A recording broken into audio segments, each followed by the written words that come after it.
Olha, meus herculotes, deu ruim, e o Tenente Coronel Cid, ele cantou que nem o passarinho. Ele fez a delação premiada, ele só tinha esquecido um pequeno detalhe, que era dizer que havia um grupo de kids pretos que queriam assassinar Lula, o Alckmin e o Alexandre de Moraes. Ele estava sabendo de tudo isso, e agora que a Polícia Federal, com o software israelense, de Israel, conseguiram lá, que estava nas nuvens, todos os arquivos de celular de um grupo que eles tinham aí, menino, ele ia perder a sua delação premiada, ia se lascar todinho. E o que estão dizendo aí as más línguas é que o bichinho, quando teve de frente de Alexandre de Moraes, rapaz, ele contou foi tudo. Menino, até o que ele fez quando ele tinha 2 anos de idade, ele estava contando. E olha o nível dessa suposta organização criminosa golpista terrorista de Bolsonaro. Os militares, os kids pretos, eles estavam estudando o caso Marielle para evitar possíveis erros da trama golpista para matar o ministro Alexandre de Moraes. E aqui eu vou me concentrar primeiro falando do Alexandre de Moraes, porque vai envolver que eles estavam seguindo. Veja, porque tem aquela coisa de dizer assim, não, só estava pensando. Né? Pensar não é crime, matar alguém, não. Eles pensaram, eles foram na casa lá do Braga Neto, eles digitaram, eles já estavam seguindo, já estava low câmbio, é agora, eu posso ir, posso pegar. Então não foi só pensar não. Então vamos lá. O grupo de militares que fazia parte aí da operação para monitorar o ministro Alexandre de Moraes, em dezembro de 22, estudou minuciosamente o caso Marielle para adotar a estratégia que os deixasse de fora do radar da Polícia Federal em caso de uma eventual investigação. E aí eu vou bem específico, assim, no caso Marielle, eles estavam estudando como a polícia chegou aos autores do crime lá, os 2 primeiros lá, o Rony Lessa e o outro lá, né? Olha só. Era o celular. A solução parcial do caso Marielle envolvendo a identificação dos 2 da participação direta lá do crime em 2018 foi graças a uma combinação da tecnologia avançada com o uso dos dados das torres, dos celulares e informação de localização fornecida pelo Google. Cada vez que você, preste atenção, cada vez que você recebe ou faz uma chamada ou manda uma mensagem ou entra na internet, você se conecta com a torre mais próxima. Então toda vida você está ali no carro, em qualquer bairro ou até no interior, o celular ele busca a torre mais próxima. Então é assim que é possível estimar a localização do dispositivo com base nesse sinal. Eu acho que compreendi. Os investigadores da época solicitaram às operadoras registro de conexão de celulares que passaram na área onde ocorreu o crime, que é o bairro Estácio, no Rio de Janeiro, numa data e num horário assim bem específico. Depois eles fizeram o quê? Cruzaram os dados dos celulares que estavam próximos, tanto do local do crime quanto das rotas que foram utilizadas pelos criminosos na fuga aí, meu amigo, ó. Bingo! E também com a ajuda do Google, porque ele foi acionado para fornecer as informações da geolocalização vinculadas às contas que tinham no dispositivo que estavam conectados na área onde aconteceu o crime. Isso é possível, gente, porque assim, muitos smartphones, você já deve ter percebido, né? Quando você liga o GPS ou quando você algum aplicativo que ele diz que só vai ligar o aplicativo, vai facilitar os dados do aplicativo, se você ligar uma coisa chamada localização. Ponto, gente. Aí, os militares golpistas tiveram acesso a uma verdadeira apostilha sobre os passos adotados pelos investigadores para desvendar o assassinato de Marielle. Eles teriam usado essas informações para evitar erros que os assassinos da Marielle cometeram, praticaram lá em 2018, para eles não praticarem. Isso por quê? Porque eles já estavam ali monitorando, eles já estavam ligando, acompanhando o Alexandre de Moraes. E você deve perguntar, Jota, e onde é que foi achado esse documento, essa porquilha, esses arquivos? No celular de um tenente coronel chamado Rafael Oliveira, e estava lá com o nome aposta a nomeação PDF. A Polícia Federal diz que, considerando as técnicas descritas nos documentos, notadamente aquelas que são relacionadas ao processo de não identificar pelas operadoras quem são os verdadeiros donos dos celulares, caso acontecesse o crime, né? Isso é um indicativo de que pessoas com especialização específica participaram da trama de assassinato de Alexandre de Moraes. Olha, após analisar os documentos, e o documento tinha um nome lá de NA Cyber, né, que estava lá no celular do Rafael Oliveira, a Polícia Federal conseguiu identificar que o grupo estudou o uso de telefones frios, que é você pegar, comprar um chip e cadastrar esse chip no nome de uma pessoa que até já morreu, tá? Para ele não ser identificado depois. E no documento ainda orientava, viu? Eles cuidado, porque os investigadores forenses, eles irão se munir de todas e qualquer forma, mais variadas formas de desvendar a autoria por ações cibernéticas. E nesse documento ainda diz assim, não compre chip da Claro não, porque no chip da Claro precisa de biometria para fazer o cadastro, aí não dá certo não. Então tinha tudo ensaiado, tinha tudo documentado, toda a orientação para que eles pudessem fazer o crime baseado no que deu errado, no que fizeram de errado os criminosos lá na época de 2018 do caso Marielle.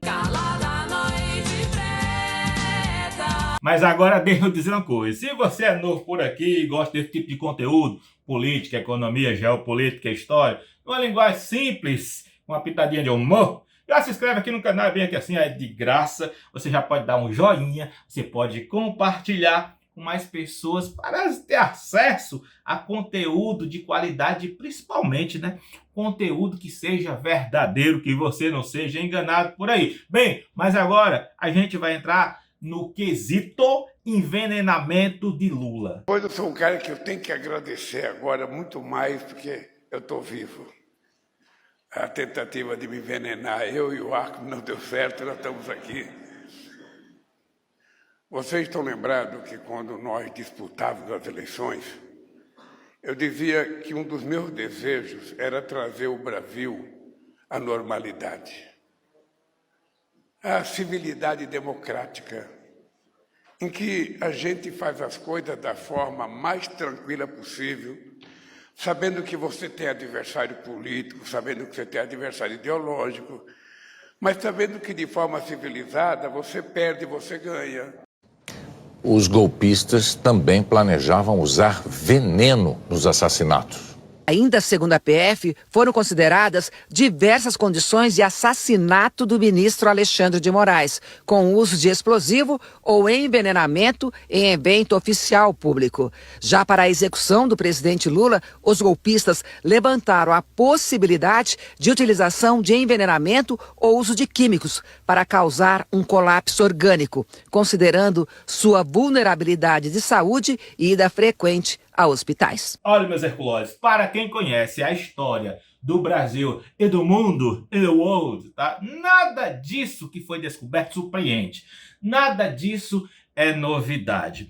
Bolsonaro, ele já tinha deixado bem claro as suas intenções, suas verdadeiras intenções, desde lá dos anos 90. Se você fosse hoje o presidente da República, você fecharia o Congresso Nacional? Não há a menor dúvida, daria golpe no mesmo dia. Mas aqui você tem o melhor ainda, é eu mostrando para você, historicamente, como começou, de onde veio o ovo da serpente. A história é boa, vem cá, deixa eu chegar perto aqui, ó. Depois da Segunda Guerra Mundial, o mundo ficou dividido entre dois blocos, o capitalista e o socialista. O capitalista liderado pelos Estados Unidos e o socialista pela ex-União Soviética. Aí a América Latina, ela virou um campo de disputa ideológica. Agora eu vou fazer uma pergunta para você muito simples. De que lado você acha que ficou a elite burguesa exploradora do proletariado? Claro que ficou do lado do capitalismo selvagem. Mas claro também que comparando o número de quem representa os meios de produção e da quantidade de trabalhadores, o número de trabalhadores é gigantescamente maior, certo? Certo. Numa democracia, onde prevalece o voto, sempre iria vencer o candidato que representasse os interesses da classe trabalhadora, certo? Certo. Então é lógico que para a elite burguesa, fazer com que o povo vote num candidato que vai atender os interesses da própria burguesia, isso dá mais trabalho e é caro. Eles têm que comprar candidatos, tem que comprar aí, tem que ter a bancada, financiar a bancada da bala, a bancada do agro, do boi e tudo. Pois bem, então é por isso que do ponto de vista logístico, eles sempre vão apoiar ditadores. Foi assim na Alemanha com o nazismo, foi assim na Itália com o fascismo e foi assim na América Latina. Governos militares surgiram aqui na região, apoiado pelos Estados Unidos para combater a chamada ameaça comunista. E você que é meu seguidor já sabe o que é que eles chamam de comunismo, né? É tudo que veio da Revolução Russa de 1917. 8 horas de serviço, férias remunerada, descanso semanal remunerado, salário mínimo, licença maternidade, assistência à saúde, segurança do trabalho, o direito da mulher votar, o direito da mulher se divorciar, viu? Mas aí veja, pelos anos 60 e pelos anos 70, golpes militares tomaram o poder em vários países da América do Sul. Olha, o Paraguai em 54, o Brasil foi em 64, a Bolívia foi em 71, o Uruguai foi em 73, o Chile foi em 73 e a Argentina em 76. E agora eu quero que vocês prestem muita atenção no que eu vou falar. Em 1975 foi criada uma tal Operação Condor, uma aliança político-militar criada entre essas ditaduras militares da América Latina e América do Sul, tá? Com o objetivo de reprimir, de capturar e eliminar opositores políticos. Entendeu até aí, né? Operação Condor. Agora venha, a mágica vai acontecer agora. João Goulart, conhecido como Jango, foi o 24º presidente do Brasil. Foi deposto pelo golpe militar em 64. Ok, nos anos 70 se juntou o Juscelino Kubitschek, o Carlos Lacerda, que é uma figura, né, cheia de contradições, mas enfim, e o João Goulart, para formar o que a gente chamava de Frente Ampla, um movimento político que buscava reunir opositores ao regime militar e defender a redemocratização do Brasil. Você lembra disso? Jota, isso eu lembro, mas bota aqui se você já lembrava. Bem, coincidentemente, todos três, em um curto intervalo de tempo, morreram de formas misteriosas em circunstâncias que ainda hoje levantam suspeitas. Olha, a morte de o primeiro foi o Juscelino Kubitschek. A morte dele foi em 22 de agosto de 76, um acidente que ocorreu na Via Dutra entre São Paulo e Rio de Janeiro. O acidente ocorreu com o carro do J era um Opala, ele tinha um Opalão, tá? O motorista era o Geraldo Ribeiro e ele teria sido fechado por uma caminhonete que resultou na colisão do carro com um ônibus. Bem de frente, morreu os dois de forma instantânea, ok? A versão oficial foi que o acidente foi de um erro humano, mas só que bem rapidinho surgiu a suspeita de sabotagem, especialmente por quê? Porque o Juscelino era um dos principais líderes da oposição simbólica do regime militar, que era a Frente Ampla. Ali, nos anos 90 e nos anos 2000, surgiram investigações e depoimentos que levantaram a hipótese de que o acidente teria sido orquestrado pelos militares, possivelmente que faziam parte da Operação Condor. Ixi, gente, é lindo. É lindo quando dá pra gente, né? Mas infelizmente não conseguiu comprovar definitivamente essa hipótese. Olha, após o golpe, o Jango, ele se exilou no Uruguai. E mais tarde ele foi para a Argentina. Ele manteve afastado ali da política, né? Não estava diretamente, mas o seu nome era um nome assim, bem associado nos movimentos opositores ao regime militar. Jango faleceu em sua fazenda em Mercedes, na Argentina, oficialmente por um ataque cardíaco. Olha, gente, o ataque cardíaco aparecendo aí, tá? Só que foi muito misterioso esse ataque cardíaco. Ele tinha sim problemas cardíacos, tá? Tomava medicamento. Os documentos surgiam décadas depois, sugerindo que o Django poderia ter sido vítima de envenenamento, possivelmente ligado, eu quero ouvir vocês, à Operação Condor. Uma das hipóteses é que sua morte teria sido orquestrada por agentes ligados ao regime militar brasileiro, que tinha medo que ele voltasse a atuar politicamente durante o processo que era chamado de distensão aí dos anos 70, que o presidente era o Ernest Geisel. Era 77, eu sou desse, era o Ernest. Aí em 2013, os restos mortais do Django foram exumados para novas investigações, mas os resultados não foram conclusivos quanto à possibilidade dele ter sido envenenado.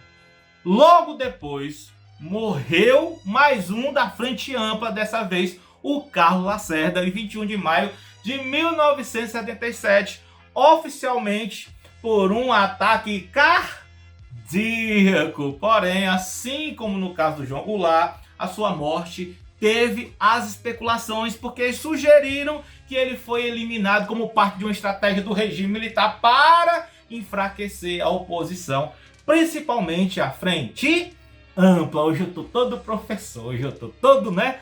Mas diferente de Django, morte de Lacerda não foi alvo de investigações formais para apurar se ele realmente poderia ter sido envenenado. A versão oficial é de que foi ataque cardíaco e ficou nisso, mas vendo aqui o contexto político repressivo da época, muita gente continua acreditando na possibilidade da ação orquestrada da Operação Condor. Então, meus herculóis, não há nada de novo no ovo da serpente.